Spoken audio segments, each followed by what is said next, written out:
Champion হওয়ার পর দলটির অধিনায়ক খালি হাতে ট্রফি বয়ে আনার ভঙ্গি করছেন। এরপর ট্রফি ছাড়াই চ্যাম্পিয়ন দলটির ক্রিকেটাররা উল্লাসে মেতে উঠছেন। পাশে হন্তভম্ব হয়ে দাঁড়িয়ে তা দেখছিলেন আয়োজক সংস্থাটির চেয়ারম্যান থেকে শুরু করে কর্মকর্তারা। বিরল এমন দৃশ্যটি দেখা গেল গতকাল রাতে দুবাই আন্তর্জাতিক স্টেডিয়ামে এশিয়া কাপের ফাইনাল শেষে। ফাইনালে পাকিস্তানকে ৫ উইকেটে হারানোর পর চ্যাম্পিয়ন ট্রফি গ্রহণ করতে অস্বীকৃতি জানান ভারতীয় ক্রিকেট দল। ক্রীড়া ইতিহাসে এমন ঘটনা আর কখনো ঘটেছে কিনা সন্দেহ। দুবাই রোববার রাতের রোমাঞ্চকর ম্যাচ শেষে প্রায় ১ ঘন্টারও বেশি সময় ধরে পুরস্কার বিতরণী অনুষ্ঠান বিলম্বিত হয়। শেষ পর্যন্ত ভারতীয়রা ট্রফি না নিয়ে প্রতীকী উদযাপন করেন। মূলত এশিয়া কাপের আয়োজক সংস্থা এসিসির চেয়ারম্যান পাকিস্তানের মাহসিন নাকভি হওয়ার কারণেই তার কাছ থেকে ট্রফি গ্রহণ করতে অস্বীকৃতি জানায় ভারতীয় ক্রিকেটাররা।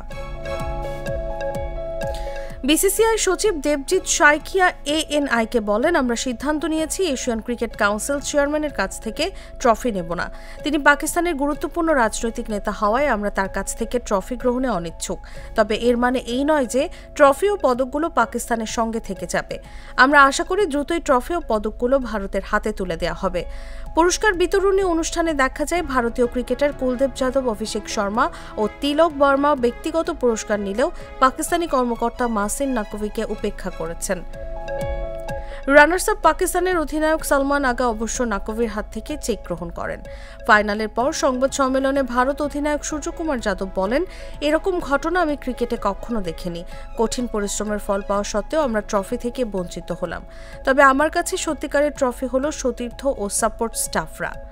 পুরো ঘটনা ঘিরে মাঠে দীর্ঘ সময় অনিশ্চয়তা তৈরি হয়। ট্রফি মঞ্চ থেকে সরিয়ে নেওয়া হয় আর ভারতীয়রা পরে কল্পিত ট্রফি হাতে নিয়ে উল্লাস করেন।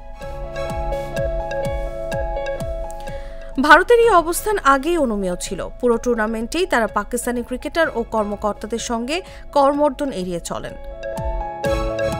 এর ফলে দুদলের মধ্যে উত্তেজনা আরও বেড়ে যায়। সুপার 4-এর ম্যাচে একাধিকবার উত্তপ্ত বাক্য বিনিময় হয় দুই ম্যাচের মধ্যে। আইসিসির আগামী নভেম্বরে দুবাই সম্মেলনে এই ঘটনায় আনুষ্ঠানিকভাবে প্রতিবাদ জানাবে Pakistan.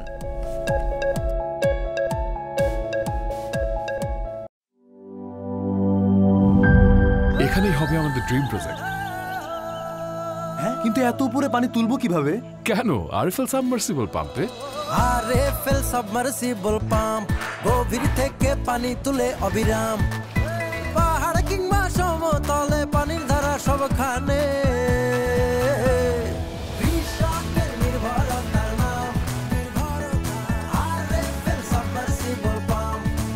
RFL submersible pump on করলে পানির তুফান।